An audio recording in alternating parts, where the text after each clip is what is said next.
ఆనాటి ముఖ్యమంత్రి చంద్రశేఖరరావు గారు బలహీన వర్గాల మీద కక్ష కట్టి తెలంగాణ రాష్ట్రంలో 50% రిజర్వేషన్లు మించకుండా ఒక చట్టాన్ని చేసి ఈనాడు మనం 50% పైగా రిజర్వేషన్లు ఇవ్వాలంటే ఆనాడు చంద్రశేఖరరావు గారు చేసిన చట్టం గుదిబండగా మారి తెలంగాణ రాష్ట్రంలో సర్పంచులుగా, ఎంపీటీసీలుగా, జడ్పీటీసీలుగా, జిల్లా పరిషత్ చైర్మన్లుగా, మున్సిపల్ కౌన్సిలర్లుగా, కార్పొరేటర్లుగా, మున్సిపల్ చైర్మన్లుగా, మేయర్లుగా రిజర్వేషన్ల పరంగా బలహీన వర్గాలకు అన్యాయం చేసే చట్టాన్ని తొలగిస్తూ మన మంత్రివర్గం ఆర్డినెన్స్ను పాస్ చేసి గవర్నర్ గారికి పంపిస్తే విద్యా ఉద్యోగాలలో 42% రిజర్వేషన్లు బలహీన వర్గాలకు,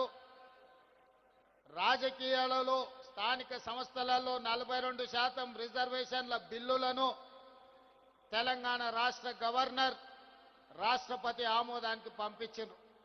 ఇదే కాకుండా తెలంగాణ మంత్రివర్గం ఆమోదించిన ఆర్డినెన్స్ 50% పరిమితిని తొలగిస్తూ ఆమోదించిన ఆర్డినెన్స్ను కూడా రాష్ట్రపతి గారికి పంపించడం జరిగింది. దాదాపుగా ఈ బిల్లులు వచ్చి 4 నెలలు పూర్తయినా రాష్ట్రపతి గారి నుంచి ఆమోద ముద్ర పడలేదు. నరేంద్ర మోడీ గారు, భారతీయ జనతా పార్టీ ఈ బిల్లులను అడ్డుకొని తెలంగాణ బలహీన వర్గాలకు అన్యాయం చేస్తుంటే ఇక గల్లీలో ఉండలేక ఢిల్లీలోనే తేల్చుకుందాం పదండి, చలో ఢిల్లీ కార్యక్రమాన్ని తీసుకొచ్చి ఈ వేదిక మీద ఉన్న ఉద్దండులే కాదు, తండాలలో, గూడాలలో, మారుమూల పల్లెల్లో కాంగ్రెస్ పార్టీ జెండా మోసిన ఈరోజు బలహీన వర్గాలకు 42% రిజర్వేషన్లు ఇవ్వాలని 42% రిజర్వేషన్లను నరేంద్ర మోడీ గారు మెడలు వంచైనా తీసుకువెళ్తామని చెప్పి వేలాదిగా ఈరోజు జంతర్ మంతర్లో ఈ ధర్నా దీక్షలో కూర్చున్నారు. మిత్రులారా, హైదరాబాదు నగరంలో, తెలంగాణ ప్రాంతంలో ఈ ధర్నా, ఈ దీక్ష చేస్తే కేవలం తెలంగాణ రాష్ట్రంలో ఉన్న రాజకీయ పార్టీల మద్దతు మాత్రమే మనకు ఉంటుంది. కానీ ఈనాడు జంతర్ మంతర్ వేదికగా మనం నిర్వహించిన ఈ నిరసన కార్యక్రమంలో, ఈ ధర్నా కార్యక్రమంలో భారతదేశంలో ప్రాతినిధ్యం వహిస్తున్న దాదాపుగా 100 మంది పార్లమెంట్ సభ్యులు, ఇండియా కూటమిలో ఉన్న కీలకమైన రాజకీయ పార్టీలు, డిఎంకే కావచ్చు, ఎన్సీపీ కావచ్చు, సమాజ్వాదీ పార్టీ కావచ్చు, కమ్యూనిస్టు సోదరులు కావచ్చు, ఇతర ప్రాంతీయ రాజకీయ పార్టీలకు సంబంధించిన పార్లమెంట్ సభ్యులందరూ కూడా ఇక్కడికి వచ్చి ఈ 42% ఓబీసీ రిజర్వేషన్ల పోరాటంలో తెలంగాణ ప్రజలు ఒంటరి కాదు, మేమందరం మీకు అండగా నిలబడ్డమని బీహార్ నుంచి, మహారాష్ట్ర నుంచి, ఉత్తరప్రదేశ్ నుంచి, వివిధ రాష్ట్రాలకు సంబంధించిన రాజకీయ పార్టీలు తమిళనాడు నుంచి కూడా వచ్చి మా రాష్ట్రాల కోట్లాది మంది ప్రజల మద్దతు మీకు ఉంది, మీరు కొట్లాడండి, మీకోసం పార్లమెంటులో నరేంద్ర మోడీని నిలదీస్తామని చెప్పి ఇండియా కూటమికి సంబంధించిన రాజకీయ పార్టీలు, పార్లమెంట్ సభ్యులు ఈరోజు మనకు అండగా నిలబడ్డారు. ఇవాళ 100 మంది పైగా పార్లమెంట్ సభ్యులు, తెలంగాణ మంత్రివర్గం మొత్తము, పార్లమెంట్ సభ్యులు, శాసన మండలి సభ్యులు, శాసన సభ్యులు, వేలాది మంది తెలంగాణ నలుమూలల నుంచి వచ్చిన మిమ్మల్ని చూసిన తర్వాత నాకు 100% సంపూర్ణమైన విశ్వాసం కలిగింది.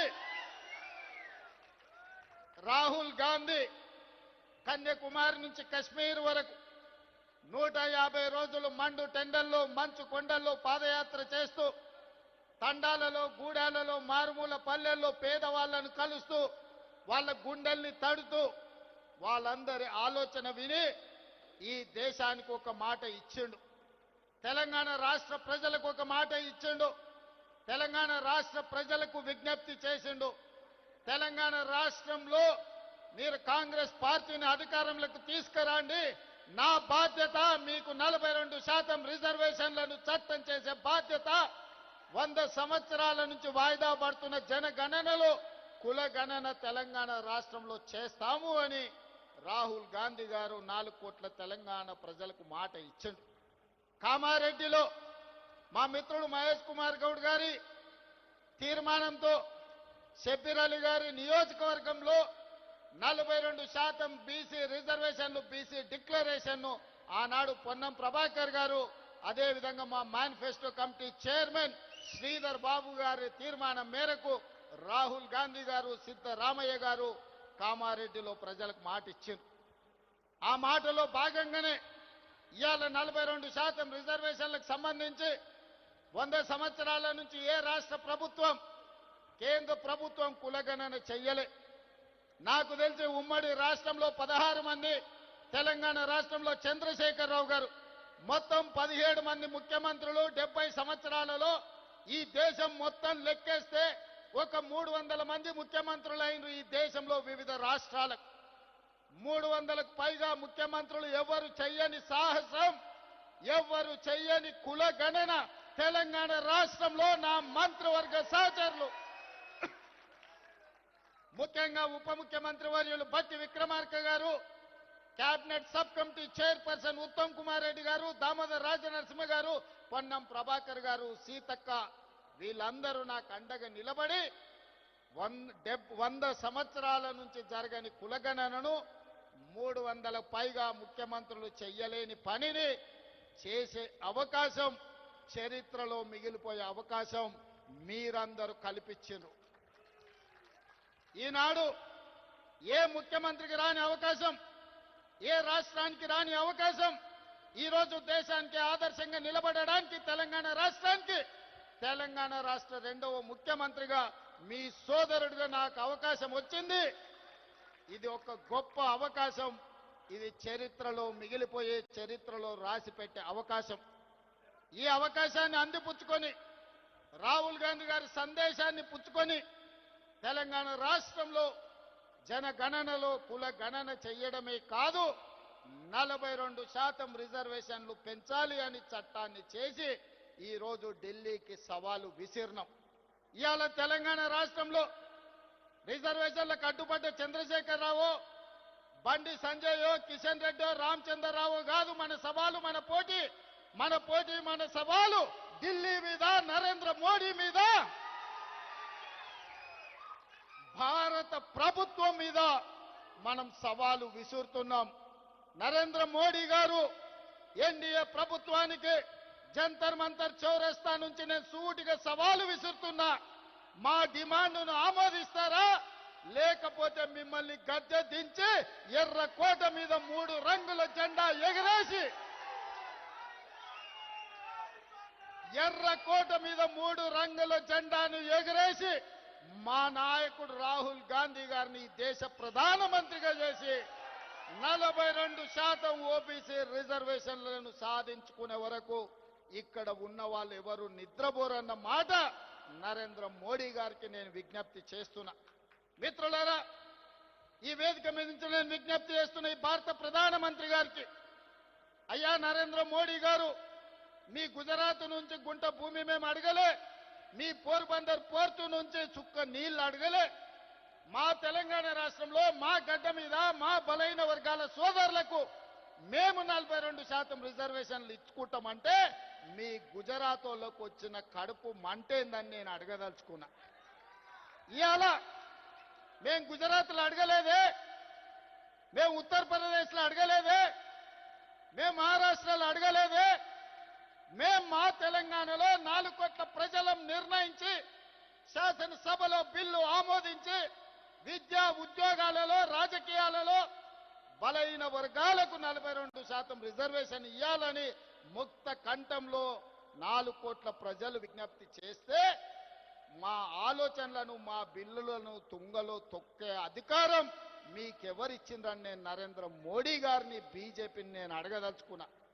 ఇవాళ నరేంద్ర మోడీ గారు మన బద్ధ శత్రు, మన బలైన వర్గాలకు న్యాయం చెయ్యాలన్న ఆలోచన ఆయనకు లేదు. ఆయన ఆలోచనలు ఎట్లా ఉన్నా సరే ఆయన మోచేతి నీళ్లు తాగే కిషన్ రెడ్డికి, రామచంద్రరావుకు, బండి సంజయ్కి ఏమైంది, పొయ్యకాలం వచ్చిందా అని నేను అడుగుతున్నా. మళ్ళా రారా మీరు తెలంగాణకు, మళ్ళా అడగరా ఓట్లు తెలంగాణలో బలైన వర్గాలకు, మళ్ళా రారా దళిత కాలనీలకు, మళ్ళా కలవరా ఆదివాసీలను. తెలంగాణ రాష్ట్ర ప్రజలతో మీ అవసరం తీరిపోయిందా? మీ బంధం తెగిపోయిందా? పేరు బంధం తెగిపోయిన తెలంగాణ రాష్ట్ర సమితి మీ పేగు బంధం కూడా తెలంగాణతో తెగిపోయిందా? మీరెందుకు మోడీతో అంటగాగుతున్నారు? ఇవాళ ఈ ధర్నాకు మీరెందుకు రాలేదు అని నేను బీఆర్ఎస్ వాళ్ళని అడుగుతున్నా. బీజేపీ వాళ్ళు నరేంద్ర మోడీ గారి మోచేతి నీళ్లు తాగొచ్చు, మరి బీఆర్ఎస్ వాళ్ళు మోడీ గారి చెప్పులు మోసి బతుకుతున్నారా? మీరు మాకండగా నిలబడకుండా నిన్న ఓ సన్నాసి మాట్లాడతాడు, ఎన్నికల కమిషన్ కలవనికి వచ్చిన ఢిల్లీకని రేవంత్ రెడ్డి జంతర్ మంతర్ల డ్రామా చేస్తున్నాడు. నేను అడగదలుచుకున్న మా బలైన వర్గాల సోదరులు, అయ్యా మన దీక్ష వాళ్ళకు ఒక డ్రామాలాగా కనిపిస్తుంది. ఆయన పేరే డ్రామారావు. డ్రామా నీ ఇంట్లో ఉంది, నీ ఒంట్లో ఉంది, నీ రక్తంలో ఉంది, నీ పేరులో ఉంది. మీ మొత్తం కుటుంబమే డ్రామాలేసి బతికే కుటుంబం మీది. మాకు డ్రామాలు అవసరం లేదు, చిత్తశుద్ధి ఉంది.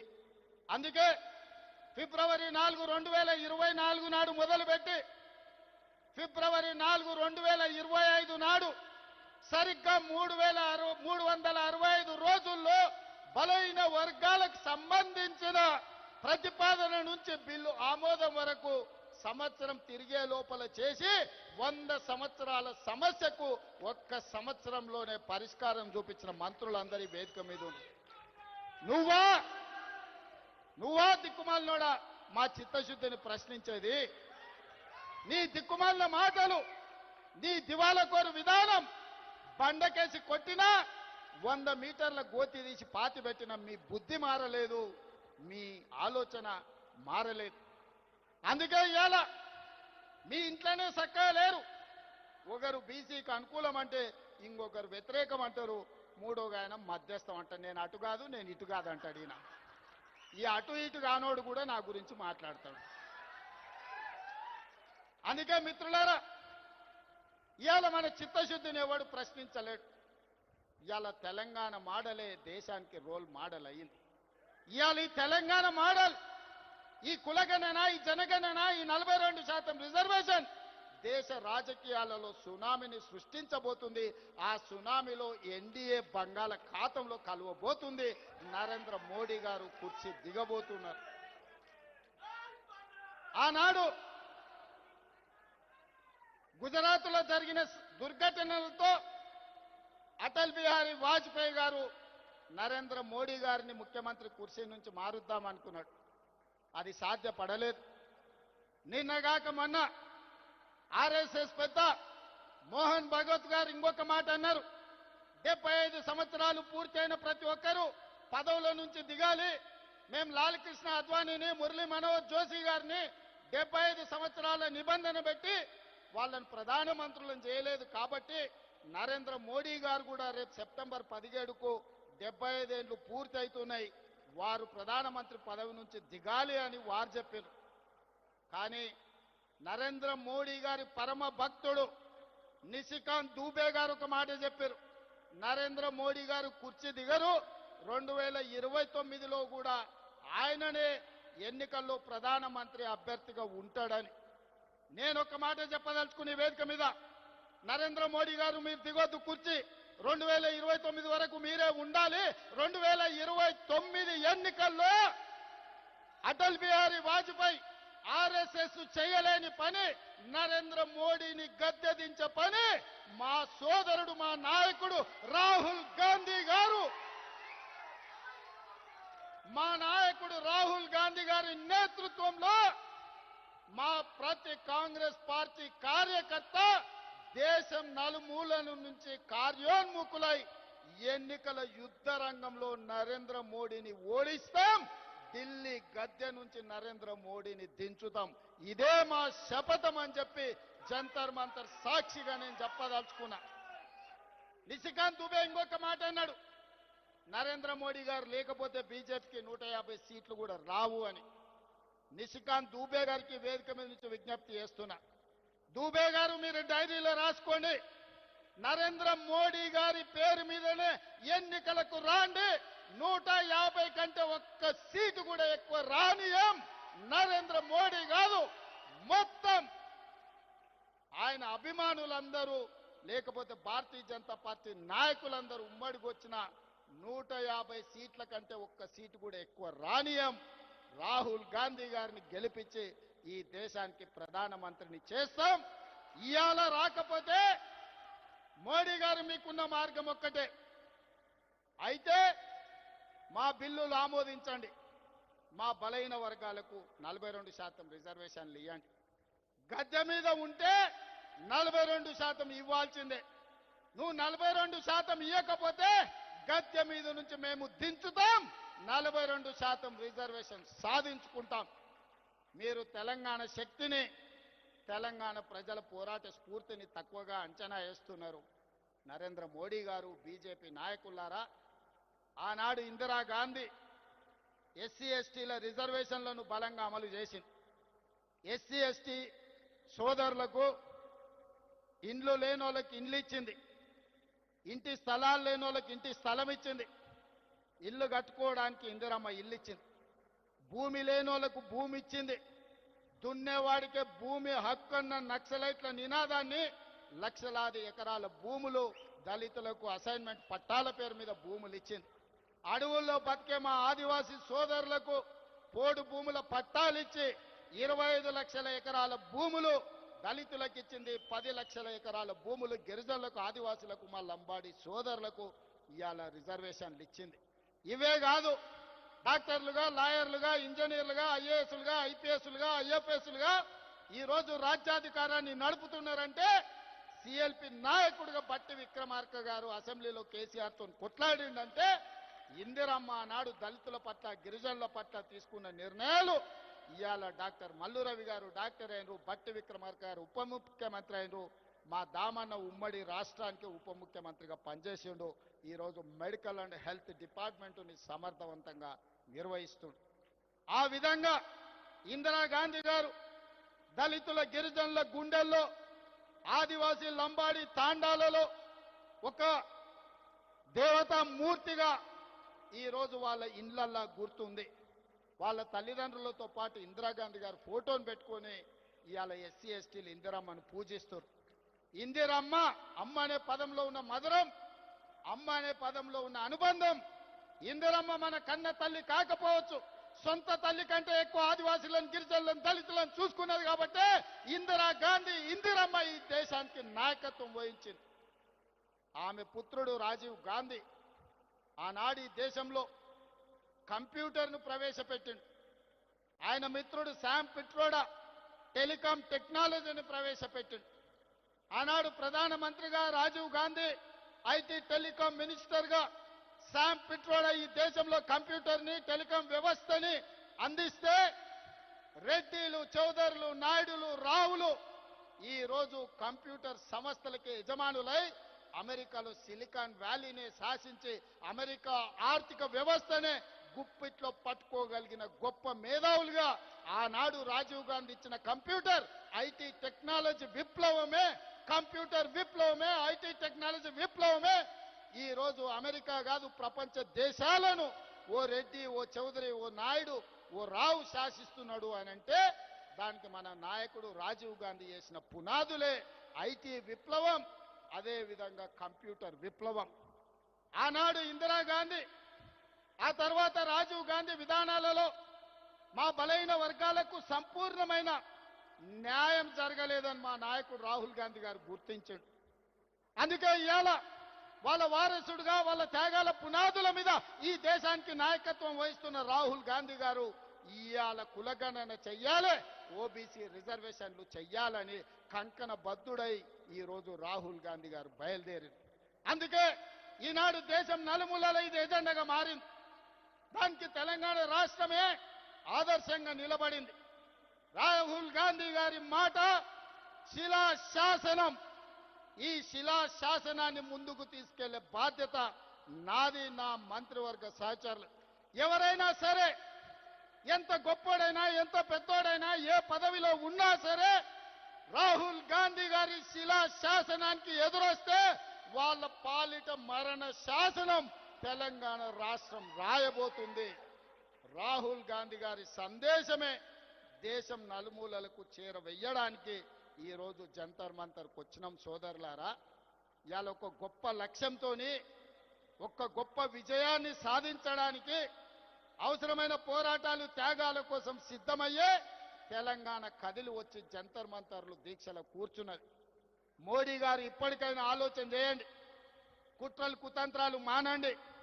మా తెలంగాణ రాష్ట్రంలో విద్యా ఉద్యోగాలలో 42% రిజర్వేషన్, రాజకీయాలలో స్థానిక సంస్థల్లో 42% రిజర్వేషన్ బిల్లులు రాష్ట్రపతి గారి దగ్గర ఉన్నాయి. తక్షణమే ఆమోదించండి. అదేవిధంగా చంద్రశేఖరరావు పెట్టిన నిబంధన 50% మించి రిజర్వేషన్లు ఇవ్వద్దు అని 2018లో పంచాయతీరాజ్ చట్టం ఏదైతే చేసిండో ఆ చట్టాన్ని చించి చెత్త బుట్టలో వేయడానికి మేము ఆర్డినెన్స్ తీసుకొచ్చినాం. దానికి కూడా మీరు ఆమోదించండి. లేకపోతే ఇంకా ఢిల్లీ వచ్చేది లేదు. మా గల్లీకి వస్తావు కదా, అక్కడనే పట్టుకుంటాం.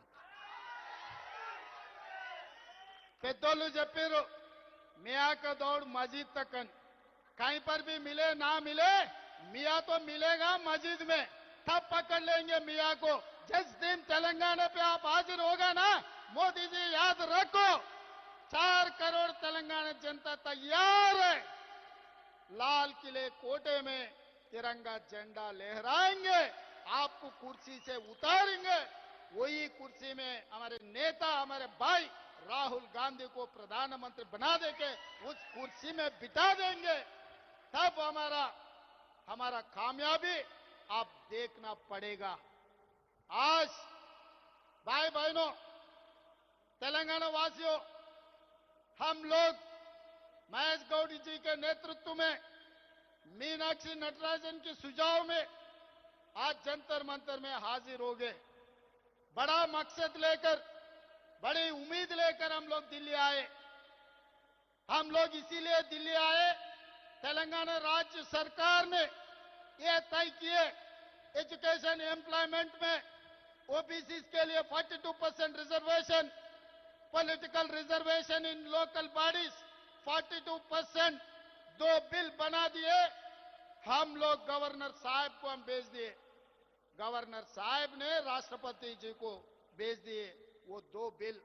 और तीसरे ऑर्डिनेंस चंद्रशेखर राव ने ओबीसी के खिलाफ है, वो इसीलिए ये कानून बनाया तेलंगाना में, पंचायत राज एक्ट बनाया.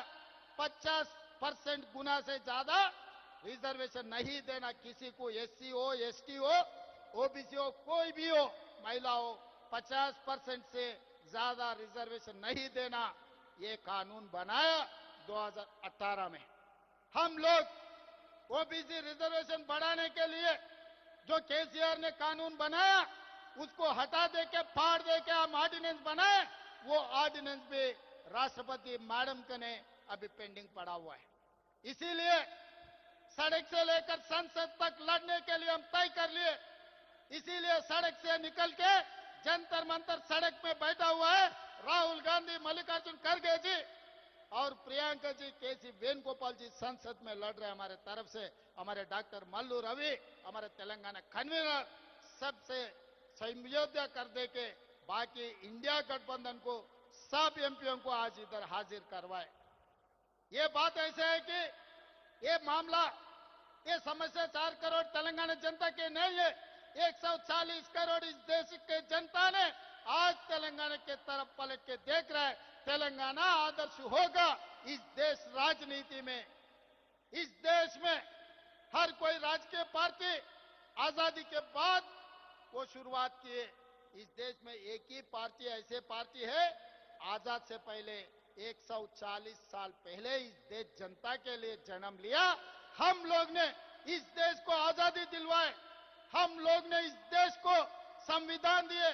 हम लोग इस देश को रिजर्वेशन ओबीसी, एससी, एसटी से लेकर सबको रिजर्वेशन दिए. हम लोग ने इस देश को तिरंगा झंडा दिए. हम लोग ने इस देश को जनगण मन हम लोग ने दिए. सब सारे इस देश को जो भी दिए कांग्रेस पार्टी ने दिए. हमारे भाई पीछे से बोल रहा है 70 साल का तेलंगाना सपना कांग्रेस पार्टी श्रीमती सोनिया गांधी जी ने दिए। जब जब जब जब इस देश की जनता किसी चीज के लिए लड़ने का जरूरी नहीं है, वो जनता के लिए कांग्रेस पार्टी लड़ेगी, कांग्रेस पार्टी मरेगी।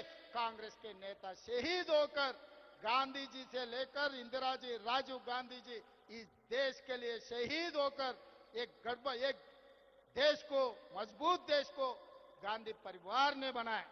इसीलिए वही गांधी परिवार के वारिस राहुल गांधी जी ने ये वादा किया, इस देश को आने वाले दिनों में जाति गणना कांग्रेस पार्टी लागू करने वाले हैं, ओबीसी रिजर्वेशन बढ़ाने वाले हैं। इसीलिए आज हम लोग इधर आए। बीजेपी वाले ये सोच रहे, मोदी जी का परम भक्त निशिकांत दुबे जी ने कुछ कहा 4 दिन पहले, आने वाले चुनाव में मोदी जी के नेतृत्व में अगर नहीं है तो भारतीय जनता पार्टी को 150 सीट से ज्यादा सीट नहीं मिलने वाले, क्योंकि मोहन भगवत जी ने यह कहा 75 इयर्स कानून लगाए बीजेपी में, अडवाणी जी को, मुरली मनोहर जोशी जी को हम हटाए, मोदी जी भी हटना है उनका 75 इयर्स होने के बाद। तो कुर्सी छोड़ने के लिए मोदी जी, उनके परम भक्त तैयार नहीं है। 2002 में भी अटल जी ने कोशिश की है मोदी जी को मुख्यमंत्री कुर्सी से हटाने के लिए, उस दिन भी अटल जी का बात नहीं सुने। आज मोहन भगवत की बात भी मोदी जी नहीं सुनने वाले, हमको पता है।